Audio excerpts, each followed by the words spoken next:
السلام علیکم ناظرین کرام، اسلامی دنیا 313 میں خوش آمدید۔ ہمارے چینل کو سبسکرائب کریں تاکہ نئی آنے والی ویڈیو آپ تک پہنچتی رہے۔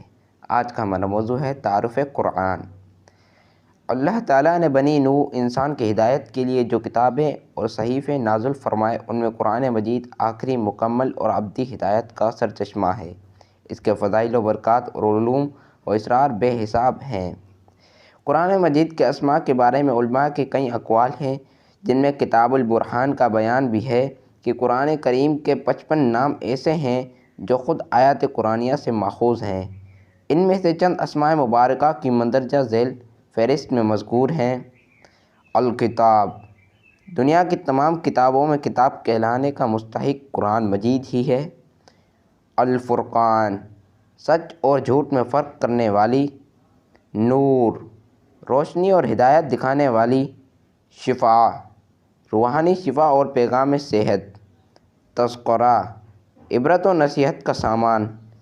العلم، یہ کتاب سراپا علم و معرفت ہے۔ البیان، اس کتاب کی ہر تعلیم و وضاحت سے پیش کی جاتی ہے۔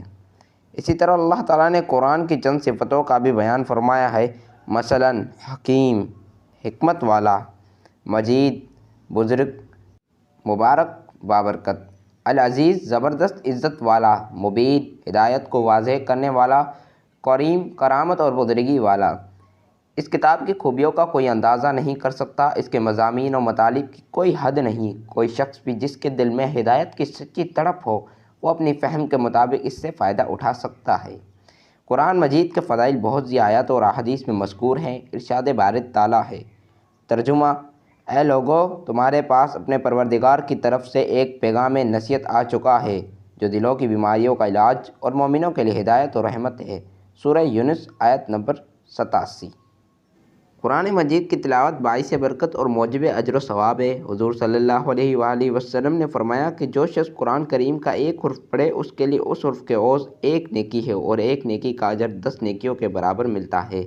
حضرت عمر رضی اللہ تعالیٰ عنہ سے روایت ہے، اے لوگو، نبی صلی اللہ علیہ وآلہ وسلم نے فرمایا ہے کہ بے شک اللہ تعالیٰ نے اس کتاب کے ذریعے بہت سی قوموں کو عزت و سربلندی عطا کرتا ہے، ایمان و عمل کے ذریعے، اور بہت سو کو اس سے روگردانی کرنے پر ذلیل و رسوا کرتا ہے۔